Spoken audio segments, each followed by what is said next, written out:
Hold on a minute. Hyori's half black? Look! Yo, guys, can I say the word, nigga? No, nigga. No, Yuki! It was a joke, nigga! Yeah! Hey guys, quick intermission before the video starts. Only 2.6% of people that watch my videos are subscribed, and I appreciate it if you could subscribe, as I put a lot of effort in my videos and post each Monday. Subscribing is free, and if you ever have a change of heart, you can unsubscribe. That's all, thank you. The tragic life of Hyori Yo. In my opinion, the saddest backstory in all of Blue Lock. This is a backstory that only came out recently, and by far tops Naruhaya's, Yukiya, and Rin's backstories. With that being said, let's enter Hyori's backstory. Hyori's backstory would start with seeing a manga panel with both of Hyori's parents. His dad was a silver medalist in all of Japan judo championships, and his mom, she ranked second in Japan high jump.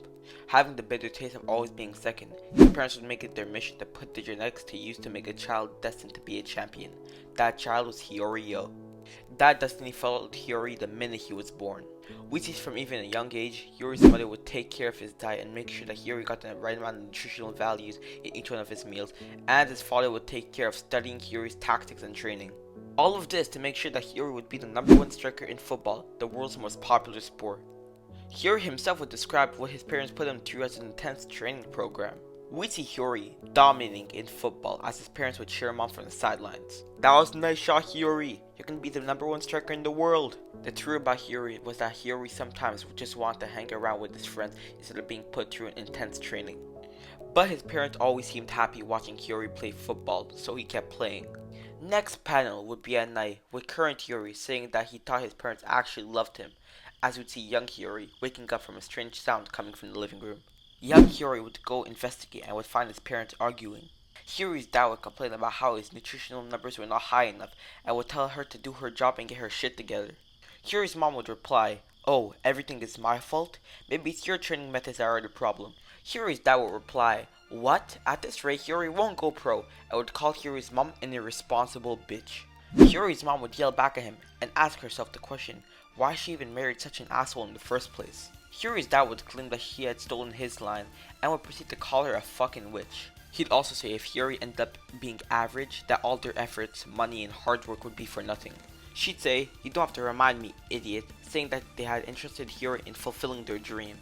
We'd then see a panel of Hyori's parents, looking like monsters, yelling at each other, saying that if Hyori didn't become the #1 in the world, that they wanted a divorce, as a traumatized Hyori would watch this from the doorway. This news would shock a young Hyori so much that he'd fall down the stairs, asking himself about why they'd want a divorce. Hyori's parents would hear a thump coming from the stairs and would immediately go check it out. They'd see Hyori and would stare in shock as Hyori would have a cut on his foot. He'd ask his parents if they're getting a divorce and would ask the mom and dad if they were getting a divorce because of him.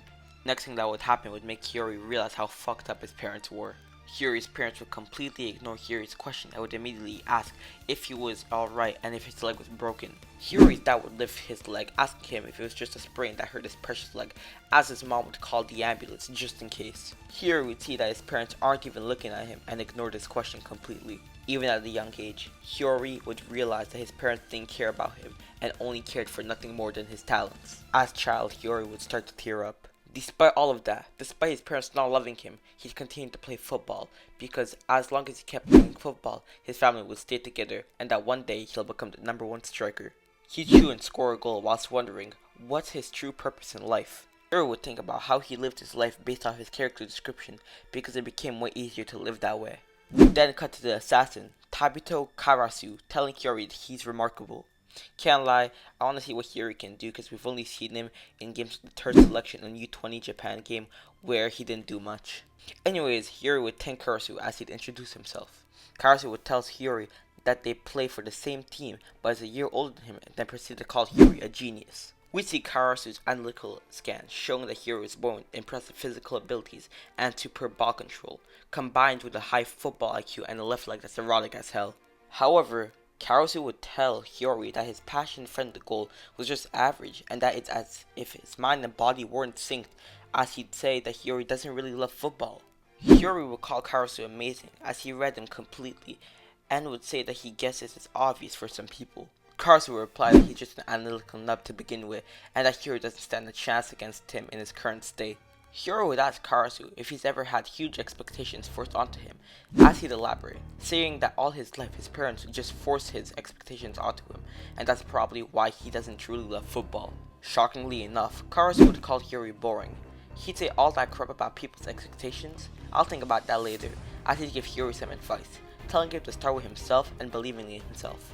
He'd finish it off by telling Hyori to find something that truly gets his blood pumping, and that if he doesn't, he'll keep running in circles. Hyori would start thinking, in what?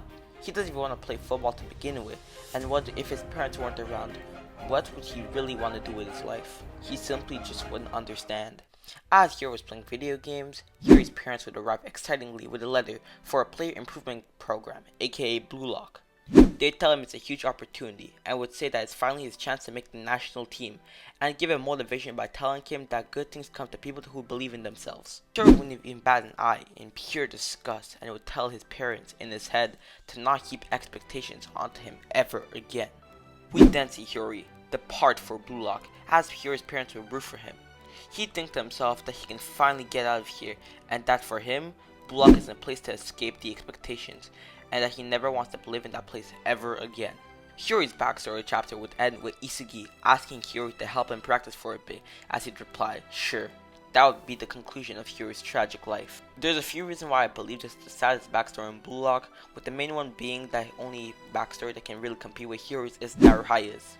Sure, there's sad backstories like about how Yukimi is slowly going blind and how Rin's brother started hating him out of nowhere, but there's a difference between their backstories and Hyori's. The difference being that Naruhaya, Yukimiya, and Rin actually enjoy football, while Hyori doesn't. Even though Naruhaya's parents did die, and he's trying to get his family out of poverty, Hyori never had loving parents and can't even think for himself at this point. He's wasting his life away doing something that he doesn't even enjoy to keep his family together. It reminds me of a quote that I've heard from the movie The White Tiger. Behind that load that he's built up, there's love behind it all, which is perfect in the case of Hyori, because he hates his parents who did forcing their expectations onto him, but won't stop playing football because he secretly loves them. Hey guys, as of writing the script, I'm not too sure of how long this video will be, but it's possible it's short, so if it is, I apologize for that in advance. Anyways, I feel like Hyori will start playing this game because Ness currently hates Isagi more than ever, so I feel like that'll lead him to not passing to Isagi, lead him to making bad plays, and eventually getting replaced by Hyori, which we'll see if it's true soon enough. Or the next game, aka the game against PXG, to see if Hyori and Karasu will go at it, as Karasu claimed that Hyori can keep up with him in his current state. Either way, I feel like we'll see a sort of Todoroki situation, where after playing with Isagi, Hyori will start loving football, or Hyori will get kicked out of Project Blue Lock, but his parents will finally accept him and love him, showing the Hyori that he's loved and that his talent isn't just the only thing they love. Anyways, that's it for me. I'll see you next Monday. Like, comment, and subscribe. Stay happy and healthy. Yob yob.